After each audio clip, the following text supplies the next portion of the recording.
সবাই খেয়াল করো, ঠিক একই রকমভাবে আমরা এর পরের বর্ণটা লিখব। প্রথমে মাত্রা, তারপরে এখান থেকে ঠিক এইভাবে দুইটার প্রবাহ প্রায় অনেকটা একই রকম। তো এইখান থেকে এইভাবে, তো আমি আবারও দেখাচ্ছি। প্রথম প্রবাহটা দেখো, দেখতে এটা কেমন হবে, ঠিক এরকম।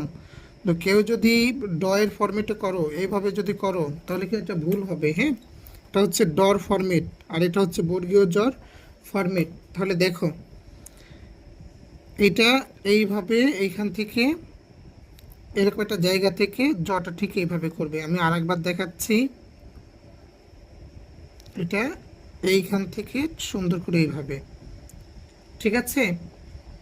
তো কেউ যদি ডর ফরম্যাট থেকে এইভাবে যদি করো, অনেকে কিন্তু এইভাবে করো, হ্যাঁ, এইভাবে করে কিন্তু অনেকে করো, তাহলে কিন্তু হবে না ডর ফরম্যাট থেকে।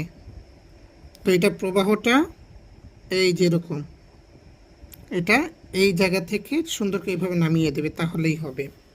লেখো সবাই, সবাই একটু বেশি বেশি করে প্র্যাকটিস করবে। রেহান বসে আছো কেন? রেহান, লেখা শুরু করো।